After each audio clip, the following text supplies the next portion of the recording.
말씀 함께 보도록 하겠습니다. 신약성경 골로새서 1장 15절에서 20절까지의 말씀입니다.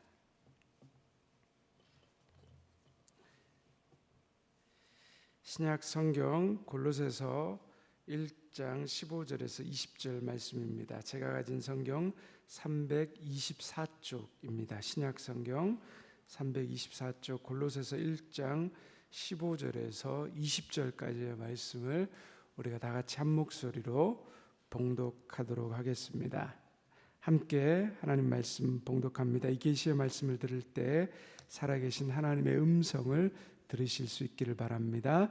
그는 보이지 아니하는 하나님의 형상이시요 모든 피조물보다 먼저 나신 이시니 만물이 그에게서 창조되되 하늘과 땅에서 보이는 것들과 보이지 않는 것들과 혹은 왕권들이나 주권들이나 통치자들이나 권세들이나 만물이 다 그로 말미암고 그를 위하여 창조되었고 또한 그가 만물보다 먼저 계시고 만물이 그 안에 함께 섰느니라.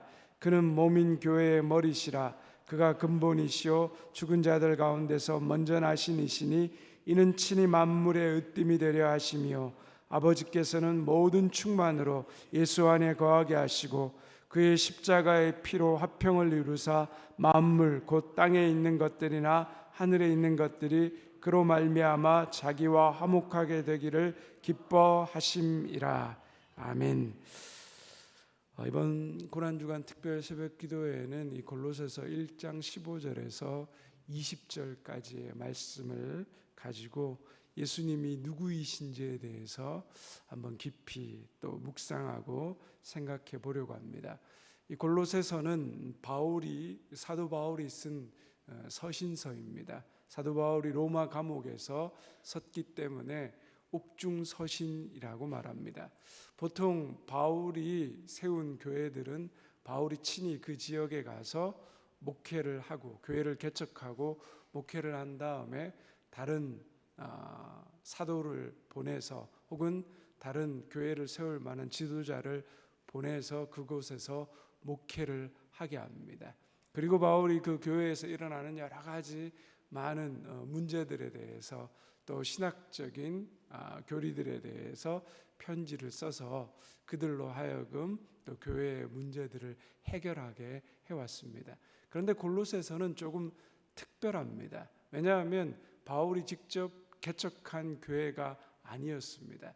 바울이 3년 동안 에베소에 가서 말씀을 전하고 설교를 했는데 그 골로새 지역에 있었던 어떤 사람이 에베소로 와서 바울이 전한 복음을 듣고 감동을 받아서 골로새 지역으로 돌아가서 거기서 교회를 개척하고 세우게 된 것입니다. 바울이 그 이야기를 들었을 때 얼마나 기쁘고 감격스러웠을까요? 그러나 바울은 한 번도 골로새 지역을 가지 못했습니다. 그래서 그가 편지를 써서 골로새 교인들을 하나님의 말씀 안에서 바르게 세우려고 무척 노력하고 애썼습니다. 무엇보다도 자기가 직접 가서 가르치지 못했기 때문에 신학적으로 또 교리적으로 근본적인 기독교의 기본 신학을 가르치길 원했습니다. 그래서 바울의 쓴 서신서 중에 로마서와 골로새서가 가장 교리적인 서신입니다. 그런데 이 골로새 교회 안에 문제가 있었습니다. 어떤 문제가 있었냐면 이단 사상들이 침투해서 있었습니다. 무엇보다도 예수 그리스도를 어떻게 이야기했냐면 천사보다 조금 더 나은 분이라고 이야기하는 겁니다. 바울은 이것을 견딜 수가 없었습니다. 그래서 그는 예수 그리스도가 누구인지에 대해서 변호하기 시작했고 그리고 그 예수 그리스도에 대해서 분명한 정체성을 또 예수님이 어떤 분인지에 대해서 그는 설명했습니다. 그렇게 해서 나오게 된 것이 골로새서인데 그 골로새서 1장 15절부터 20절까지는 바로 예수 그리스도의 찬가라고 불릴 정도로 예수님에 대한 엄청나고 웅대하고 광대한 이야기를 하면서 예수님이 누구인지에 대해서 설명하고 있습니다. 우리가 일주일 동안 이 골로새서 1장 15절부터 20절까지에 나온 이 예수 그리스도에 대한 이 엄청난 내용들을 함께 보고 묵상하게 될 텐데, 우리가 이 말씀을 듣는 중에 성령님께서 예수 그리스도를 아는 그 은혜를 더 깊이 더하여 주시기를 소망합니다. 사람은 뭐라도 믿고 삽니다. 돈을 믿고 사는 사람도 있고요, 힘과 명예를 믿고 사는 사람도 있고, 아니면 자기 자신이나 자기 주목이라도 믿고 삽니다. 그렇지 않으면 불안하기 때문입니다. 우리는 범신론적인 배경 아래에서 살아났습니다. 그래서 주변의 모든 것이 신이었습니다.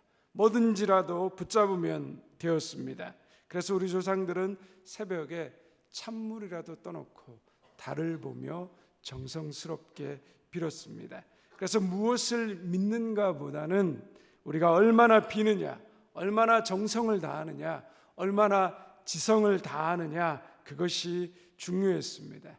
사실은 무엇을 믿는가가 더 중요한데 그것을 몰랐습니다. 신앙의 대상을 우선적으로 생각해야 되는데 신앙의 방법에 마음을 쏟았던 것입니다. 내가 믿는 예수님, 내가 따르는 예수님을 아는 것, 그것이 바로 신앙의 본질입니다. 내가 믿고 따르는 예수님이 누구인지를 우리는 정확히 알아야 됩니다. 예수님이 누구인지를 정확히 아는 것이 우리의 영혼을 결정하기 때문입니다. 바울은 골로새서 1장 15절부터 20절까지 예수님이 어떤 분인지에 대해서 너무나도 아름답게 이야기하고 있습니다. 우리 15절 말씀 같이 함께 성경에 찾아서 한번 읽어보도록 하겠습니다. 그는 보이지 않은 하나님의 형상이요 모든 피조물보다 먼저 나신 이시니. 먼저 그는 보이지 않는 하나님의 형상이라는 말이 나옵니다. 하나님을 어떤 분이라고 설명하고 있습니까? 보이지 않는 분이라고 설명합니다. 왜 하나님은 보이지 않습니까? 하나님은 영이시기 때문입니다. 영은 볼 수 있습니까? 볼 수 없습니까? 볼 수 없습니다. 우리 중에 하나님을 보신 분이 계신다 그러면 그런 분은 조금 이상하게 잘 살펴봐야 됩니다. 아무도 하나님을 본 사람이 없다라고 성경도 이야기합니다. 그래서 믿지 않는 사람들이 하는 말 중에 여러분 어떻습니까? 하나님을 보여주면 믿겠다라고 말합니다. 그런데 여러분, 보이지 않는다라고 해서 계시지 않는 것이 아닙니다. 예를 들면 여러분 어떻습니까? 바람이 보입니까? 보이지 않습니까? 보이지 않습니다. 그런데 우리가 바람이 있다는 걸 어떻게 알죠?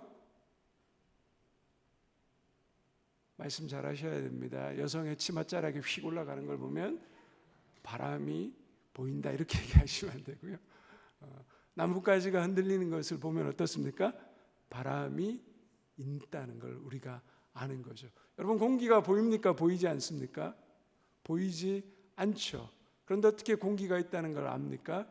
우리가 숨을 쉬기 때문에. 사람은 한 4분 정도 숨을 못 쉬면 죽는다고 합니다. 그래서 우리가 공기가 없다면 4분도 숨을 쉴 수 없는 거죠. 공기가 보이지 않지만 숨을 쉬는 것을 통해 우리가 공기가 있다는 것을 아는 것입니다. 보이지 않는다고 없는 것이 아니라는 거죠.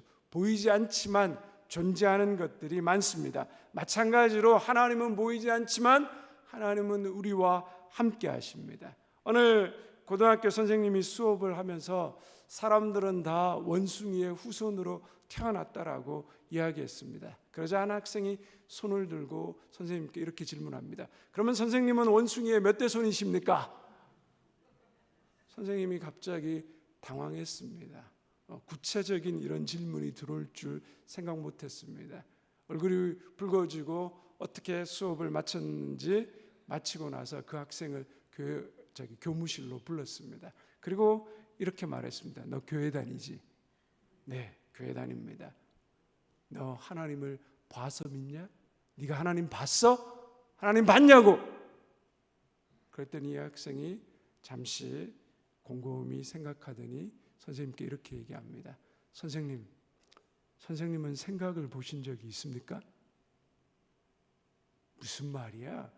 아니 생각을 내가 너한테 어떻게 보여주냐?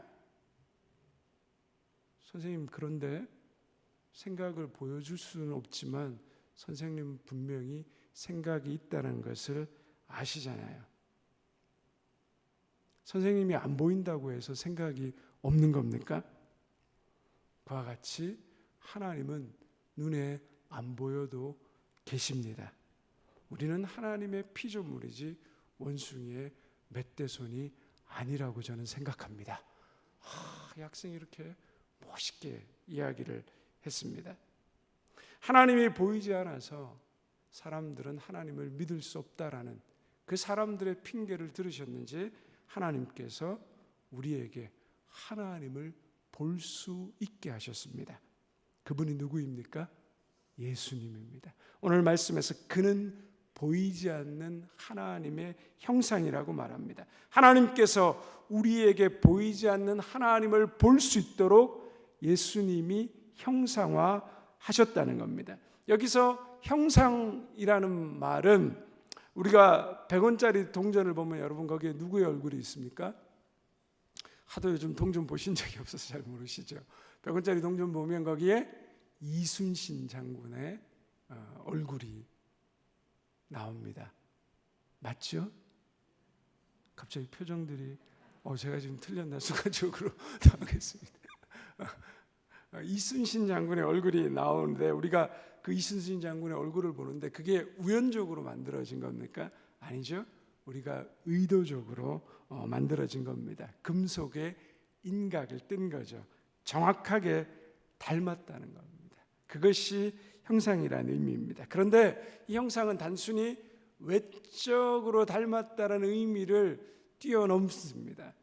어제 설교 시간에도 제가 또 저희 아들 이야기를 했는데 요즘 저희 아들이 굉장히 괴로워합니다. 자신의 정체가 너무 많이 밝혀졌다라고.